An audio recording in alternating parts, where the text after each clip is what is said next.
TDP నేతలు ఎన్నికల్లో గెలిచేందుకు అమలు కాని హామీలు ఇస్తున్నారని వైసీపీ అభ్యర్థి విజయానందరెడ్డి అన్నారు. చిత్తూరులోని 29వ డివిజన్ మిట్టూరులో ఎన్నికల ప్రచారం నిర్వహించారు. 4.5 సంవత్సరాలుగా చిత్తూరు ప్రజలకు తన వంతు సహాయ సహకారాలు అందించారని చెప్పారు. పారాచూట్ నేతల మాటలు నమ్మొద్దని, వైసీపీకి ఓటు వేయాలని విజయానందరెడ్డి అన్నారు.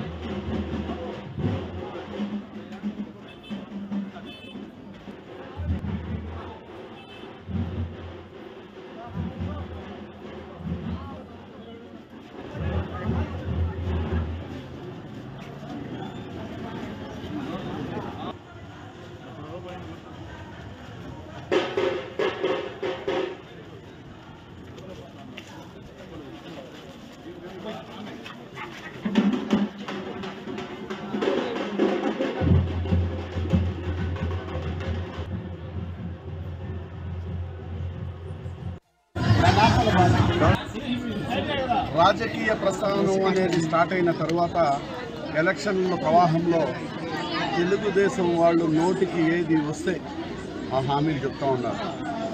కానీ ఇవన్నీ కేవలం బూటకం అనేది ప్రజలు గ్రహిస్తూ ఉన్నారు. చిత్తూరుకు సంబంధించినంత వరకు చిత్తూరు ప్రజల కోసం నా వంతు నా కష్టార్జితంతో ఈ 4.5 సంవత్సరంగా కూడా నేను నా ఆర్థిక వెసులుబాటు ఎంతవరకు అయితే ఉందో నేను ఎంత చేయగలనో అనునిత్యం ప్రజలకు టచ్లో ఉంటూ వాళ్ళ అవసరాలు ఏమున్నాయో నా వంతు నేను చేయగలిగిందని చేస్తూనే ఉన్నాను. పేదవాళ్ల కోసం ఏ కష్టం వచ్చినా నిలబడుతూనే ఉన్నాను. ఈరోజు పారాచూట్ నాయకులు వచ్చి అనేక ప్రగల్భాలు పలుకుతూ ఉన్నారు. ముస్లిమ్స్కి 5 ఎకరాలు, వన్యకుల క్షత్రియులకు 3 ఎకరాలు, మొదలాకు 2 ఎకరాలు, మొత్తం ఒక 100 ఎకరాలు అందరికీ కట్టించేసి ప్యాలెస్లు కట్టించేస్తారు. ఈరోజు చిత్తూరులో జరుగుతూ ఉన్న ఈ యుద్ధంలో పేదవాడు ఒక పక్క, పెత్తందారులందరూ ఒక పక్క ఉన్నారు. కానీ ప్రజలు అభిమానాన్ని, మంచినీళ్లు దాగిన ఒక విశ్వాసంతో ఉండే ప్రజలు చిత్తూరు ప్రజలు.